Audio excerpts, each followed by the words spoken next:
When you grow older, one of the quietest changes in life can be the feeling of being left alone. Children move away, spouses pass, friends slowly disappear, and what used to be a busy life filled with voices, laughter, and interruptions becomes still. That stillness can feel peaceful on some days and unbearably heavy on others. But being alone doesn't have to mean being lonely. There are things you can do, simple, practical things, that can turn isolation into independence and silence into peace. Some of these things might seem small at first, but over time they create a new rhythm, a rhythm that's yours. Let's begin with something essential: structure. When the house gets quiet and your days are your own, it's easy to let time slide by. Morning turns into afternoon, then suddenly it's dark and the day feels wasted. That's not laziness. It's just the way the mind works without anchors. So create a daily routine. It doesn't have to be strict, just enough to give your day shape. A morning walk, a cup of tea with your favorite music, a regular time to call someone. These things offer predictability and comfort. Now let's talk about movement. The body needs it, especially after 60. You don't have to run marathons or join a gym filled with confusing machines. Just walk. Around the block, through a park. Even inside the house. Moving helps circulation, keeps your joints from stiffening up, and clears the mind. If you can, stretch your arms and legs in the morning. Your knees might sound like a percussion section, but that's all right. You're not trying to be young again. You're trying to stay well. One thing that often gets overlooked when people live alone is eating properly. It's tempting to skip meals or grab easy snacks, crackers, biscuits, maybe that leftover cake in the fridge that's somehow still fine. But your body needs nutrients, not just food. Plan your meals. Make them colorful. Add a bit of protein, some fiber, and if you can, cook for yourself now and then. It doesn't have to be gourmet. Scrambled eggs, steamed veggies, and a piece of fruit can go a long way. And remember, you don't have to eat alone. More on that in a moment. Now let's address connection, the big one. It's true that many friends may be gone, and the phone doesn't ring the way it used to. But that doesn't mean your circle has to disappear. It just might need to change. You can join local senior groups, libraries, community centers, and places of worship often hold small gatherings, talks, or classes specifically for older adults. Not because they think you need babysitting, but because they know humans are social creatures. Conversation, even brief ones, can lift the spirit more than most realize. And here's something else. Technology isn't just for the young. Learning how to use a tablet or smartphone might feel strange at first, but it opens doors. You can video call family, join online classes, even play games or do puzzles with others from across the world. Some apps offer daily check-ins or gentle reminders for medication. Others can help you track your walking or suggest new healthy recipes. If you're worried about not knowing how to start, ask a neighbor, a grandchild, or even attend a free class for beginners. You don't have to be fast, just curious. Let's not forget purpose. Retirement might mean you've stepped back from a job, but that doesn't mean you stop being needed. There are places, so many places, that could benefit from your time, your skills, and yes, your patience. Volunteering at a hospital, a local school, or even reading to children at a library can bring unexpected joy. Sometimes, even helping a neighbor with their garden or knitting a few scarves for donation can create a strong sense of usefulness. Another powerful habit? Keep your mind busy. Read books, do puzzles, watch documentaries, start writing letters. Yes, real ones. Or keep a journal. Not for anyone else, but for yourself. Writing down thoughts clears the mind, and over time you begin to notice patterns in how you feel. You start understanding your own moods like old friends. If you're feeling bold, learn something new, a language, a recipe from another country, a musical instrument. It's never too late. The brain loves novelty, and every time you learn something unfamiliar, you're keeping your memory sharp. Even trying and failing, a new skill is better for the brain than repeating the same thing daily. Besides, failing at something new gives you a great story. Imagine saying, "I tried to learn Italian last year and accidentally asked a waiter to bring me a sleeping goat." It's charming. Now, about the house.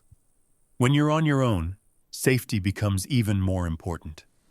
Check your floors for rugs that slide. Get a nightlight in the hallway. Make sure your phone is easy to reach. Keep a list of emergency numbers in large print somewhere visible. You might feel fine today, but it's not about today. It's about staying ready. Also, do something you used to enjoy, but do it for yourself now. Maybe you liked gardening when your spouse was alive, but you stopped after they passed. Start again. Even if it's just a pot of herbs on the windowsill. Or maybe you used to sing in the car. Play those songs again. Sing off key. Who cares? The point isn't to impress anyone. It's to feel alive. If grief or sadness feels heavy, and some days it will, talk to someone. Not every problem needs a solution. Sometimes you just need to speak it out loud. There are support groups for widows, for seniors, for all kinds of life situations. Some are in person, some are just a phone call away. It's not weakness to ask for support. It's wisdom. And there's strength in knowing when to lean. And don't forget to laugh. Not everything has to be serious. Watch silly shows. Laugh at your own mistakes. No one else is watching. If you accidentally wear 2 different socks to the doctor's office, make it a conversation starter. Life is lighter when you let it be.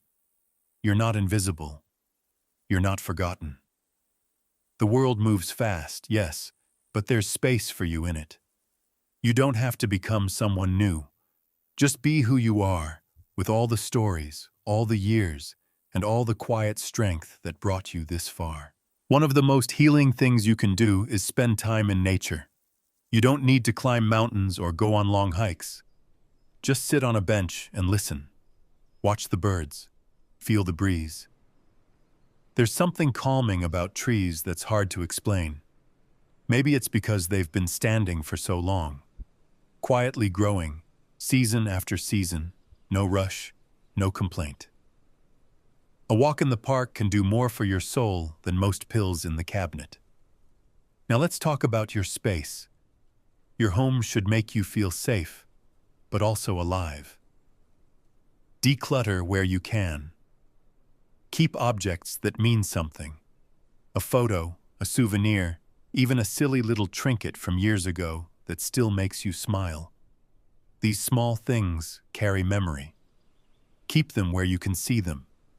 And don't be afraid to make small changes. Move the furniture. Paint a wall. Put up a new calendar.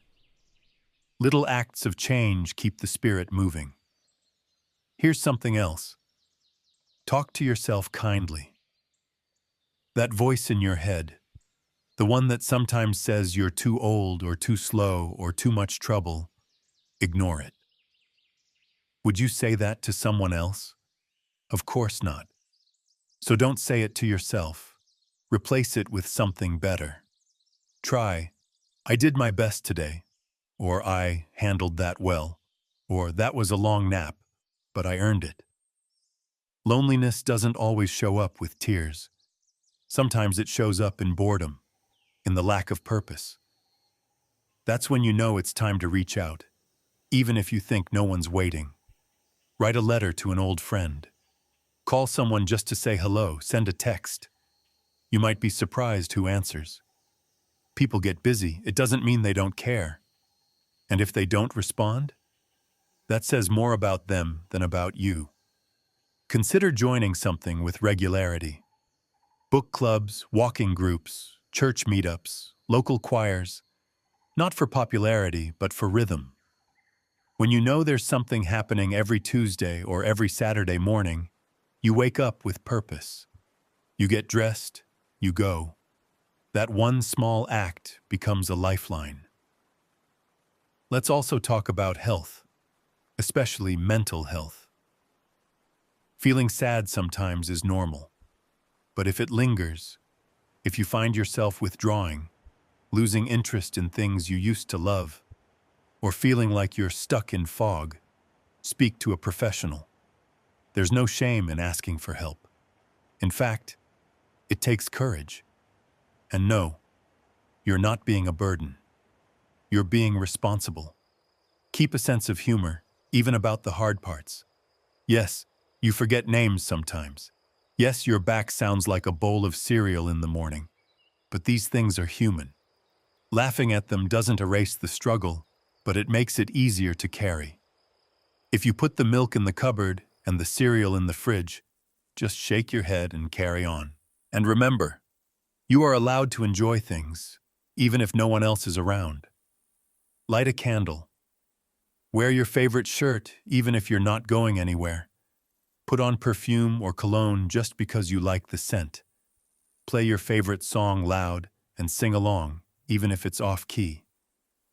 Living well isn't about showing off to others. It's about caring enough to treat yourself kindly. A very important step is to prepare ahead. Yes, the serious stuff. Wills, medical wishes, emergency contacts. It's not morbid, it's just being smart. When those things are taken care of, you'll feel lighter, less worried, more in control. You deserve peace of mind. Now let's not pretend that loneliness is something you can fully fix with a hobby or a cup of tea. Some days are just hard. But knowing that, planning for it, and taking even one step forward each day, that's power. That's choosing life. Think about creating a legacy too, not just in a will, but in stories. Write your memories down, share them, pass on recipes, family histories, little lessons you've learned the hard way. You've lived a full life. Don't let those treasures disappear. Someone in the family, even if they don't say it now, will cherish that wisdom. Find small ways to celebrate the present. A sunrise, a good laugh, the warmth of a blanket, a hot cup of coffee that's just right. These are not small things. These are the gifts that make today worth living. You don't have to wait for big events. You are the occasion. If you've lost a partner, remember this. It's okay to miss them and still want joy. It doesn't mean you've forgotten. It means you're still living. They'd want that. And if they could see you now, they'd probably say, "Go on, get outside and breathe some fresh air. And while you're at it, stop talking to the cat like it's going to answer back." Although if the cat does answer, maybe don't mention that to the doctor. Being alone in older age isn't a punishment. It's a transition. And like all transitions, it brings both loss and new beginnings. If you open your heart to what's still possible, you'll find that life can surprise you, even now. And if you've made it this far into the video, then clearly you're the kind of person who listens all the way through. That means you're curious, thoughtful, and probably a little wiser than you give yourself credit for. So do us both a favor. Hit that subscribe button so you don't miss the next one. And let us know in the comments where you're watching from. We might be far apart, but the stories we share bring us closer than you'd think.